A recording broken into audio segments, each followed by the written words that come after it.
Good morning and welcome to Peace Out, where we are all learning together to peace out. Nobody's got it mastered yet. I've never talked to anybody yet who has it mastered, who just is so peaceful. Sometimes people can be oblivious, but that doesn't mean they're peaceful. Anyway, we're all learning together the process of just trusting God day after day, because we can trust that He's got our back. We can trust that He's got our best interests at heart. We can trust that His work doesn't stop, even when we're crushed or when we're doing good. Either way, matter of fact, I titled today's Days Off because God doesn't take days off. Here's what we're going to talk about. Now, I told you yesterday, I've told you before too, and when I read something, I get to a passage or something that just grabs me, I just camp there. So I camped in Isaiah 51 and 52 yesterday. I went back and read it. I even read it out loud to Chris a time or two, and just there's just so much in these these two chapters, just chapters 51 and 52 of Isaiah. I just there's just so many things I just meditated on yesterday, and like I said, I read it several times. So this morning, I got my coffee. Got up a little bit late. Got my coffee and set. And I was like, I'm just going to read it again. And so I just read it again. It's okay to camp there. If it's got what you need for right now, please camp there, right? And that's what I found, was that it had exactly what I needed for right now. So as I was reading through it today, I got to this familiar verse. And by the way, there's 2 or 3 verses in these 2 chapters that we used to sing in the 70s. We used to sing anything that stuck out to us in the 70s. We just put some chords and tune to it, and we'd sing it, right? And this is one of those. Isaiah 52, let me see, verse 8, I believe, verse 7 and 8. Says this: how beautiful on the mountains are the feet of those who bring good news. Now, it doesn't just say just good news. How beautiful on the feet of those are how beautiful on the mountains are the feet of those who bring good news of what? What good news? Supper's ready? That would be good news if you're hungry, right? There's water around the bend. The storm is almost over. What? It says the good news, that they bring good news of peace, ta-da, and salvation. They bring good news of peace. The good news is that we have peace with God.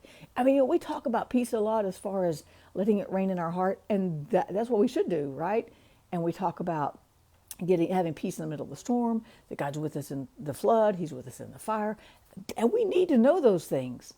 But the thing is that we also have peace with God.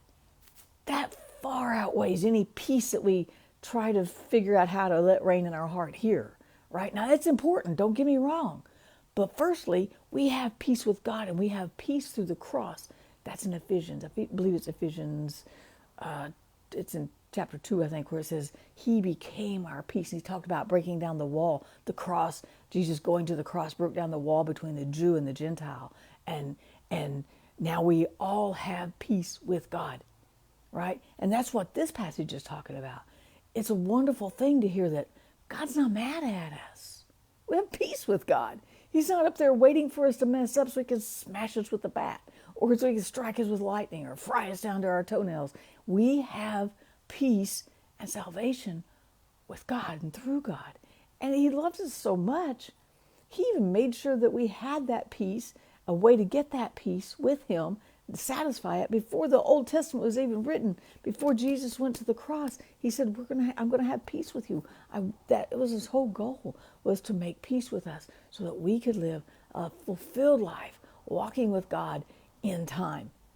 And here's the next part. Here's the next little part of this verse. And this is where I really camp today. That's good. We could stop there. I should wait to do it. No, I'm just kidding. Okay, so He says, how beautiful on the mountains are the feet of those who bring good news of peace, salvation.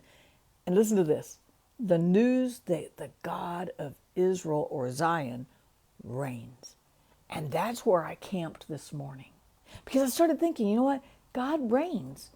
Whether the atheist here in time recognizes it in time or not, eventually they'll find out that God reigns.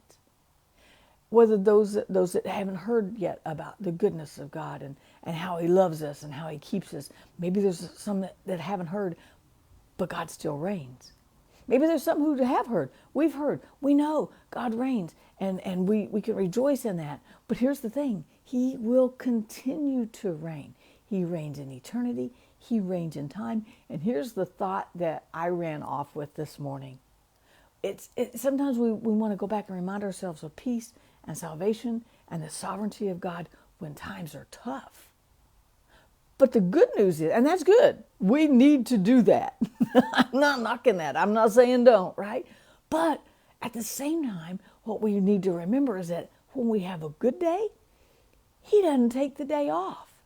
He doesn't say, you got it? Okay, all right, it's 8. It's a little after 8, 10 after 8. Okay, well, I'll be back tomorrow because you got it. You've got today? You got it. Okay. He doesn't take the day off when things are going good either. His peace is still there. His salvation is still there. His mercy is still there. His grace is still there. He doesn't disappear. Now, the catch to that is for us is sometimes we forget to run to him when things are going good. And then this wind blows in and we go, oh my goodness, where did God go? And he didn't go anywhere. He's still right there. He's with us in the storm. He's with us out of the storm. It's easy to preach that he's with us in the storm. It's easy to preach. I'm actually working on a new devotional. No, I shouldn't. I have 2 to finish, but it's I don't know what I'm going to title it yet, but I've got all these scriptures that I hold on to when things get difficult. But those scriptures are still good when things are good, right? And so, but it's the calamity that drives us to him. And yet Paul said it's the goodness of God that leads us to repentance. It's God's goodness. It's his mercy. When we hit and we're walking in the good times, we still have his mercy. He doesn't say, okay, I'm holding my mercy till you need it. I'm holding my grace back till you need it. Okay, no strength today. But it's the hard times that reminds us that we got to wait on him. And then that's where we get our strength. He gives us strength as we wait on him. He gives us mercy every single day, every single morning. And it doesn't say on just the bad mornings. It says his mercies are new every morning. It doesn't say his mercies are new the 3rd Monday in April or the 2nd Tuesday in November.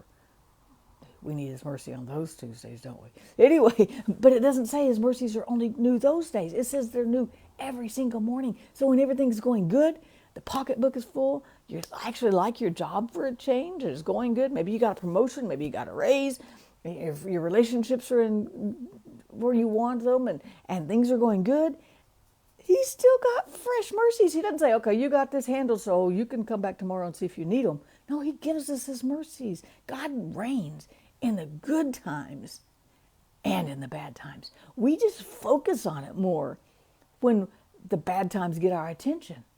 But God reigns whether we get it or not. He reigns whether we understand that he reigns in time and eternity. And there is nothing on this earth, and there's nothing in eternity. There's nothing in hell. There's nothing in fill in the blank that can make God stop reigning. He still reigns, whether we realize it or not. His peace is still there, whether we get the benefit of it or not. His salvation is here, whether we accept it or not. His grace is enough for every single day, not just the bad days, the good days too. His grace extends forever into infinity and beyond, right?